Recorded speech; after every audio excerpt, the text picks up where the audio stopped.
Hello, I'm Michael Mead. Thanks for joining me. This is going to be fun. I think you're really going to enjoy this show. I recommend that you view the entire tape before you start to brew. There's a lot of information here, including the equipment you're going to need, where to get that equipment, and other issues of importance that you're going to need to be familiar with before you start to brew. There are two parts to this show.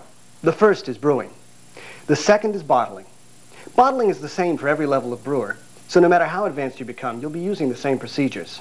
Now, I don't want you to think about home brewing as a means of obtaining cheap beer, although it is inexpensive. To me, home brewing is about creating a beer that's delicious and unique. In fact, if everyone watching this video followed the same recipe and procedures, no two beers would be exactly the same. This is due to many variables, not the least of which is your own water supply. Variables are what make your beer truly unique. Controlling these variables is what makes you a good brewer, and that's what this show is about. Now, there are a number of terms I'm going to be using throughout, and I'd like to define them early. Now, if you don't get them now, don't worry. I'll be going over them later. The first is the phrase, relax, don't worry, have a homebrew, coined by Charles Papazian, a man who's contributed much to the art of homebrewing. What this phrase means is that no single factor can spoil your beer or your fun. If at any point during the brewing process you become confused, frustrated, or worried, you shouldn't be. You should just relax. Enjoy the process and one of your own fine beers. But don't use this phrase too liberally. I'm not to blame if you can't finish brewing. Okay, now for some real brewing terms. The ingredient we brew from is called malted barley. Malted barley are specially treated grains with a high sugar content. What we'll actually be using today is a liquid extract of these sugars. Wort is the extracted sugars from the malted barley combined with water. In essence, unfermented beer. Fermentation is the process of converting the sugars into alcohol and carbon dioxide. The agent of fermentation is yeast. The final ingredient are hops. Hops add flavors that counterbalance the sweetness of the malt and add an aromatic quality that beer drinkers love. Water, malted barley, hops, and yeast, that's all you need to make a fine beer. Now, you're not going to believe this, but there are only two types of beer, lagers and ales. And the difference between the two is not a difference in taste, but in the type of yeast that's used. Now, I'll tell you more later about yeast, its processes, its flavoring characteristics. All you need to know now is that there are two types. A bottom fermenting, which makes lagers, and a top fermenting, which makes ales. Lager is a German word. It means to store. Lagering requires long fermentation times at very cool temperatures, 50 degrees or even lower. Most of the famous American beers are lager beers. Ales ferment at about 68 degrees. This isn't called aling. You may be familiar with Bass from England or Guinness from Ireland. These are two fine examples of ales. Now, lagers require long fermentation times and specialized equipment, namely a dedicated refrigerator. And that's outside the scope of this show. I prefer ales, and since they're easier to brew, I recommend that your first beer be an ale. To brew your ale, you're going to need some equipment, supplies, and some ideas about how to obtain them. There are several magazines which cater to the home brewer. In them, you're sure to find an ad for a supplier near you.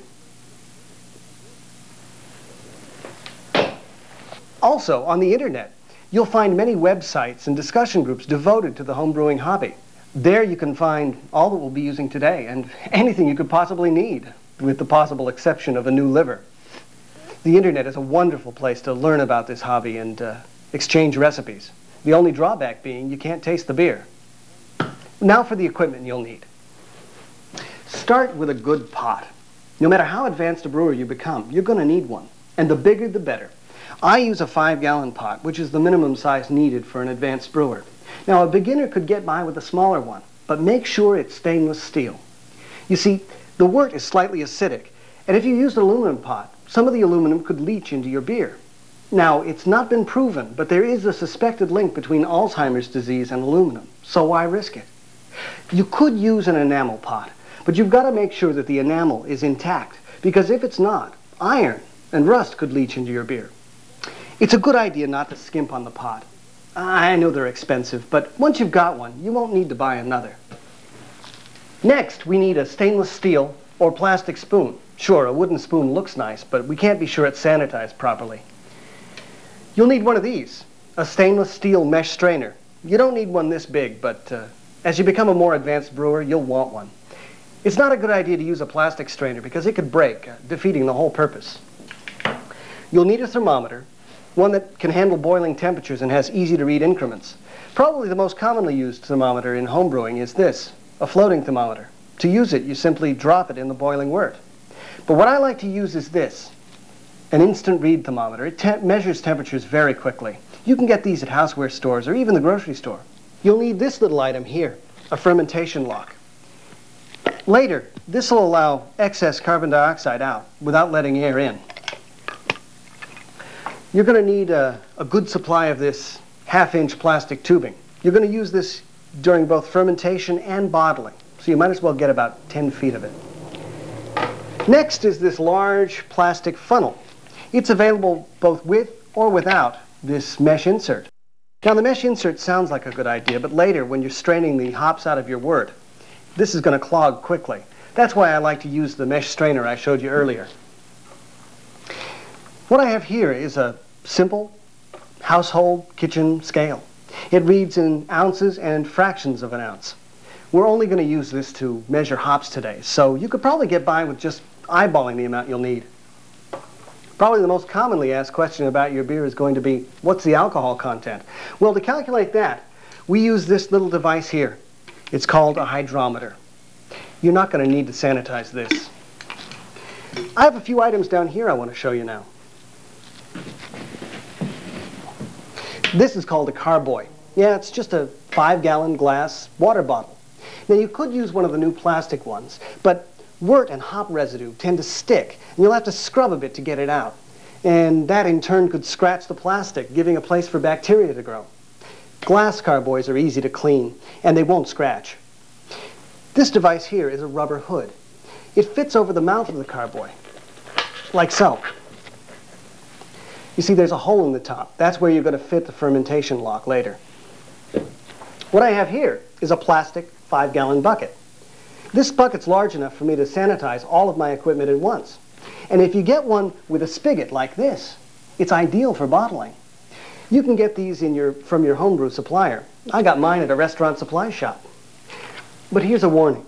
Make sure your plastic bucket is made of food-grade plastic. Because if it's made of PVC, chemicals could leach into your beer, ruining it. And it could possibly make you sick. You must never use PVC-type materials when brewing.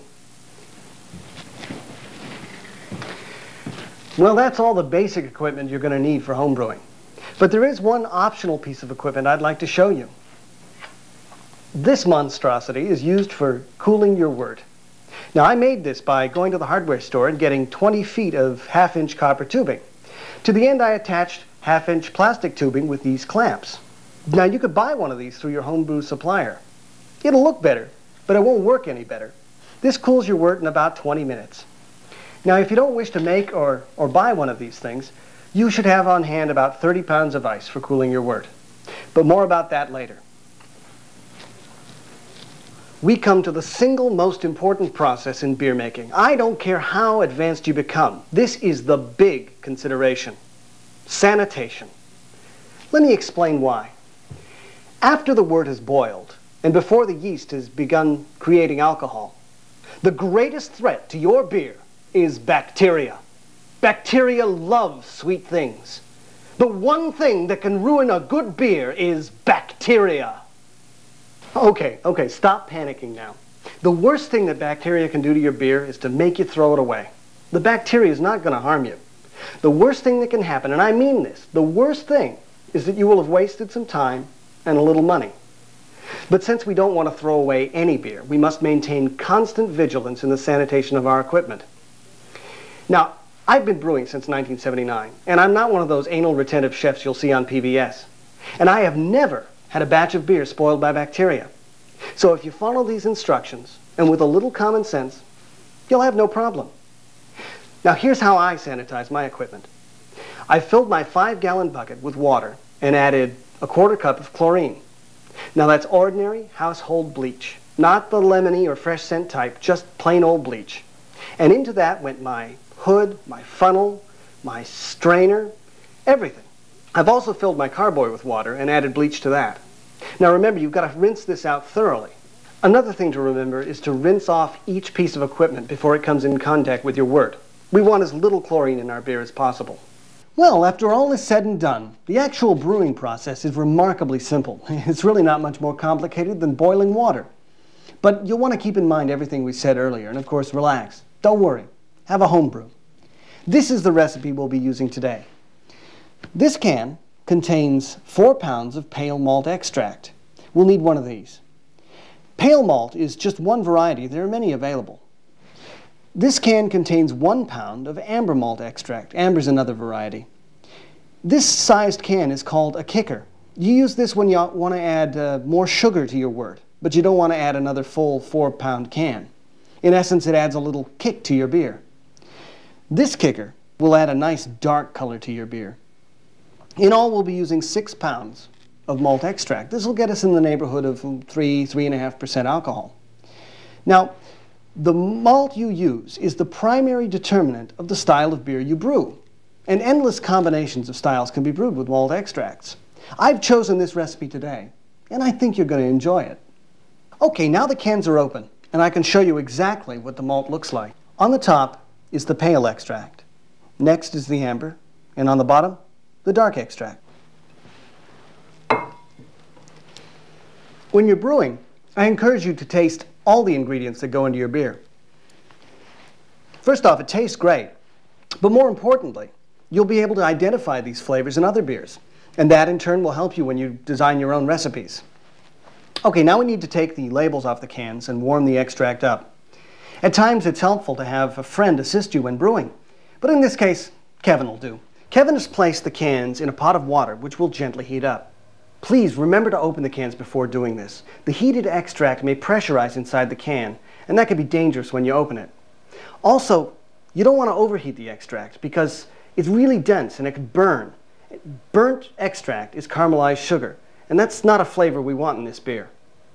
Meanwhile, I've filled my 5-gallon pot 3/4 of the way full with ordinary tap water and begun heating it.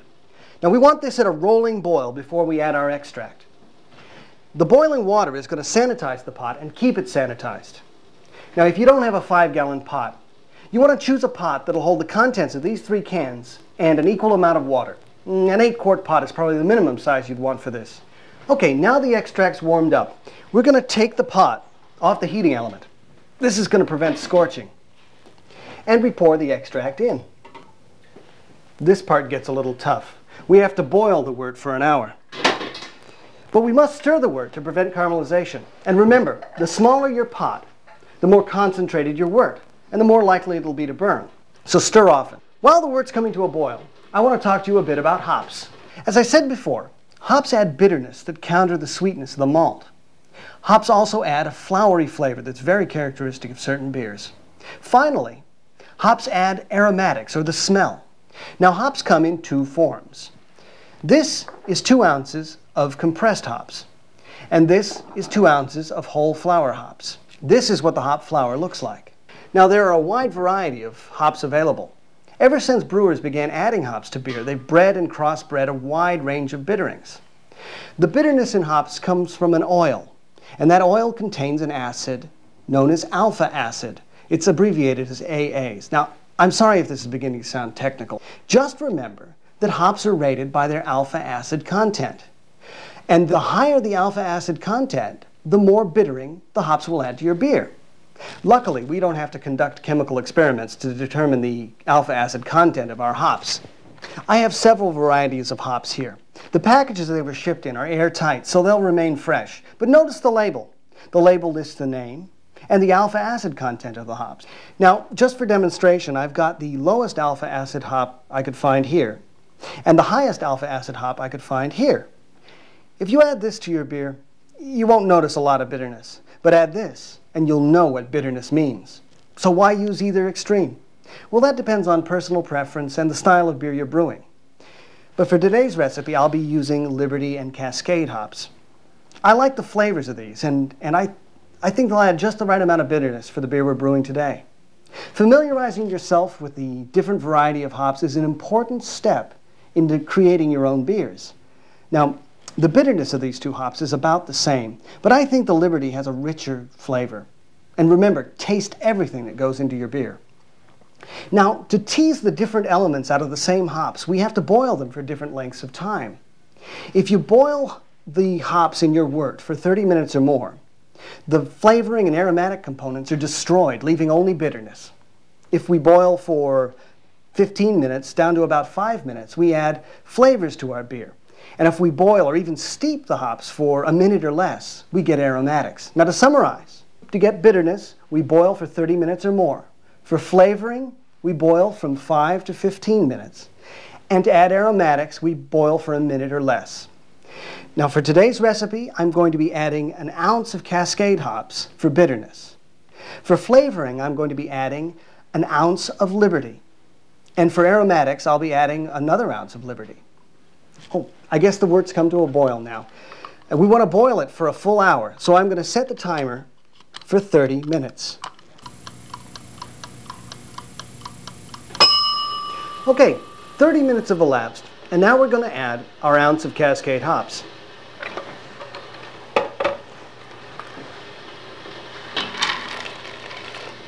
See how the hops break apart? The hop oils, which bound the shredded hops together, separate when they hit hot water. That's the residue we're going to be straining out later. Now we're going to set the timer for 20 minutes. While we're waiting for the second hop addition, I want to talk to you about cooling the wort. This is an important step. We want to reduce the temperature of the wort to below 80 degrees as quickly as possible. Now before the boil, we could get away with a lot. The boiling temperatures destroy all the bacteria that have accumulated. But once it begins to cool, look out. Anything that comes in contact with your wort has bacteria on it. We need to sanitize and rinse everything that comes in contact with your wort. Now, I showed you my wort chiller earlier. Its purpose is quite simple. You put cold water through the tubing. The cold water conducts through the copper coiling, reducing the temperature of the wort. I'll show you how it works later when we attach it. But for now, I want to sanitize it. At least 15 minutes before the end of the boil, I place the coil into the boiling wort. Now I won't take this out again until the wort is at yeast pitching temperature. Alternately, I could place it in the sanitizing solution, but boiling is easier. Okay, the wort's been boiling for 50 minutes now. Only 10 minutes remain. Now I'm going to add my ounce of Liberty hops for flavoring. Now we're going to set the timer for the final 10 minutes. Okay, the hour's up now, and I'm going to place the last of my hop additions into the pot. I'm just going to let this steep while the wort cools so I can get the maximum amount of aromatics possible. And now we need to move this to the sink. If you don't have the time or money for a wort chiller like mine, you could use ice at this point, but you'd need a container large enough to hold the pot and all the ice. A bathtub would do. Just surround the pot with ice and keep adding ice until the wort's cooled to below 80 degrees. And remember to limit the number of times you remove the lid from the pot. Now I'm going to show you how to use the wort chiller. This connector is an ordinary outdoor hose attachment. So I went to the hardware store and I got this adapter to attach to my kitchen faucet. I'll just attach the water input connector and turn the water on. Now you got to be careful because the first water that comes out is scalding hot. Now I want to emphasize the importance of keeping your wort as sanitary as possible. As your wort cools, it becomes more and more susceptible to bacteria. Every time you lift the lid or put something in or even breathe on it, you're adding bacteria. This is unavoidable, but we want to limit it as much as possible. The prime infection temperatures are between 150 and 80 degrees, so the quicker we cool our wort, the less time there is for infection. And if you're using the ice method, never put ice directly into your wort. Just keep the lid on and surround it with more ice. You'll have to lift the lid occasionally to take temperature, but do it quickly and with a sanitized thermometer. Now, the wort cooler will take between 20 and 30 minutes to complete. The ice method may take an hour or more. Now, I want to remind you that I have never thrown away a batch of beer due to bacterial infection. If you keep everything as sanitary as possible and use a little common sense, you'll have no problems. Now, while the wort's cooling, I want to tell you a little about yeast. Like hops, yeast come in two forms. There is a dry yeast, but what I prefer to use is this, a liquid yeast. Now, before you begin to brew, you've got to remember to activate your yeast. To do that, you lay your packet on a flat surface and locate the bulge inside. To activate the yeast, you simply burst this inner packet by pressing on it. Give it a shake and set it aside for 24 to 48 hours. In that time, it'll look something like this. Now, you could use it as soon as it's swollen to an inch thick or so, but it's better if it's bulging like this. You see, the more yeast you have to begin with, the faster the fermentation will begin. So remember, activate your yeast. Like hops, there are many different strains of yeast, and each have their own flavoring characteristics. I've chosen to use American ale yeast, which ferments neutrally, which is to say it imparts very few flavors of its own. Getting to know the different strains of yeast and their flavoring characteristics requires some tasting and a little experimentation. Now, even though there are many different strains of yeast, there's really still only two kinds, lager and ale. And since we're using an ale yeast, we're making an ale today. But there is a third type of beer. It's called steam beer or California common beer, and it's the only indigenous style of beer to the United States. It's made by using lager yeast, but fermenting at ale temperatures. If you've ever tasted Anchor steam beer, you know there is a difference. A good difference, too, in my opinion.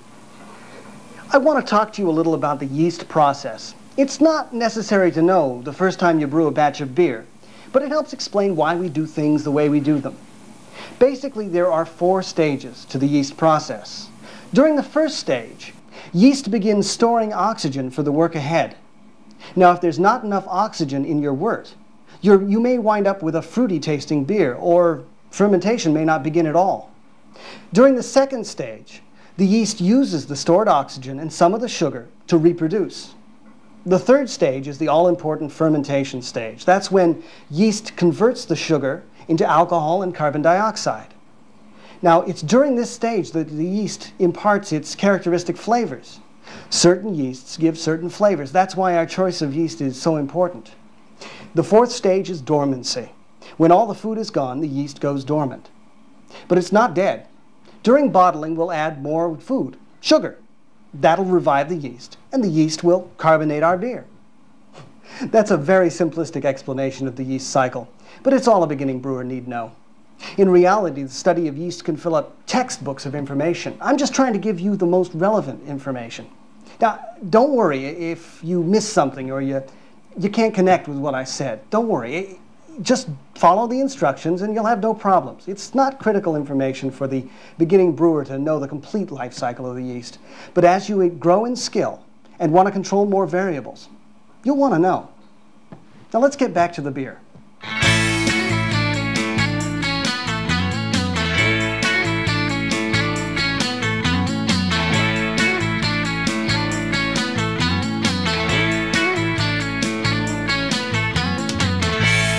Into my carboy, I've put 2 gallons of store-bought water.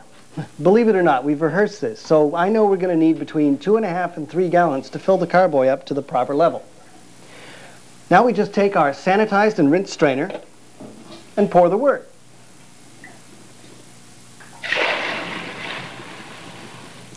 After pouring our wort into the carboy, we've topped it off with some of our remaining water to the proper level. Remember I told you before that the yeast needs an initial supply of oxygen to do its work? Well, the act of pouring the wort into the carboy churned in enough air that we don't have to worry about that. And now we want to take a hydrometer reading. We'll be using this baster to take out some of the wort, but make sure it's sanitized and rinsed first.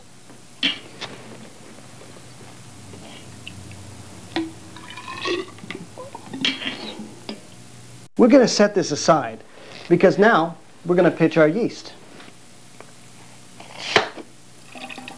and affix our sanitized rubber hood. I'm going to rinse my hand in the sanitizing solution. Place my thumb over the hole in the hood and give the carboy a little shake. This is to mix the yeast into the wort. Now wait a minute. It's beer now. Well, we're done with the brewing process, and all we need to do is prepare the carboy for the fermentation process. What I'm doing now is I'm going to attach this 3-foot length of plastic tubing through the hole in the top of our hood. This is called a blow-off tube. What it's going to do is allow excess hop and yeast residue to blow out of the carboy. If they're allowed to remain, they'll produce some undesirable flavors in our beer. All right, now all we need to do is take this carboy to a dark, temperature-stable environment. We want a dark environment because the oils in the hops interact negatively with light. Have you ever had one of those beers with the so-called skunk smell? Well, that smell is produced by the effects of light, and I don't like it one bit. Now, the worst kind of light for beer is fluorescent. So the next time you're at your local liquid store, take a look at what kind of light's in the beer case. Now, it's better for fermentation if we keep the temperature constant. I place my carboy in the center of my house, and sometimes I'll even wrap a blanket around it or some other kind of insulation. Now, if your house is too hot, or you're worried about wide temperature variance, you could even put the carboy in a bucket of water for further insulation. Now, the final act is to place this quart container to catch the blow-off. Now, I've put some sanitizing solution in it to keep any bacteria from creeping back up the tube and getting into your beer. Here's what to expect during fermentation. For the first day or so, you won't notice much. Maybe a few small bubbles along the side of the glass. After 24 to 48 hours, you'll notice large bubbles forming at the top of your beer, and they begin filling the headspace. When you see that, you can breathe easy. Your beer is fermenting. And after this, you'll notice some materials accumulating in your container. This blow-off is called kreuzen. After about 3 days or so, when the kreuzen's no longer being expelled, we remove the blow-off tube and we attach a fermentation lock. Now, the purpose of the fermentation lock is to let excess carbon dioxide out without letting air in. Now, I've filled the lock with a little bit of water up to about this level and added a tiny amount, just a drop of bleach. It's possible that with a large burst of carbon dioxide, some of this liquid could be drawn into your carboy. Now we come to the hardest part, waiting for our beer to ferment. The fermentation could take anywhere from 1 to 2 weeks, depending on the strain of yeast we used, the amount of sugars, the temperature. The higher the temperature, the quicker the fermentation. Now, you can tell that the fermentation is completely done or close enough by observing the fermentation log. Or if you want, you could just wait the full 2 weeks. It won't hurt. Now I want to show you how to take a hydrometer reading. We use the hydrometer to help us determine the alcohol content of our beer. It measures the density, or as brewers say, the gravity of our wort. It's calibrated so that plain water will give a gravity reading of 1. Our wort in the tube has a lot of sugar in it, so it's going to have a higher gravity. The hydrometer will ride higher.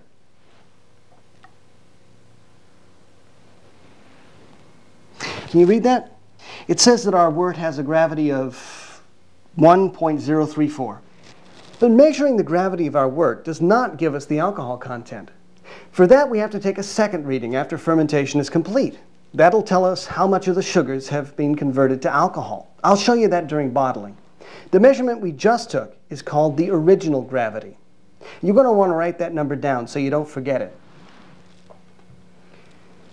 Now, before we finish the brewing section, I've got a little confession I want to make. The procedures I've shown you are not standardized. What I mean to say is that for every method I've shown you, there's 2 or 3 other ways it could be done. What I showed you is the way I do it. I think it's an easy way to brew, and it gives you enough detail so that you can feel confident in your beer. In time, you'll develop your own methods, and they'll be just as valid as mine. So remember, if anything I showed you today feels awkward or just doesn't work for you, don't be afraid to find a way that does. We worked pretty hard on our beer. And although there are many things to keep in mind, as you've seen, the brewing process is really quite simple. The main thing is controlling variables, and the most important variable to keep under control is bacteria. But after watching this, you're more than capable of controlling that variable. So if you feel ready, you should go out and purchase your brewing supplies and start your first batch. Then you can come back and watch the bottling section. So until then, good luck and good brewing.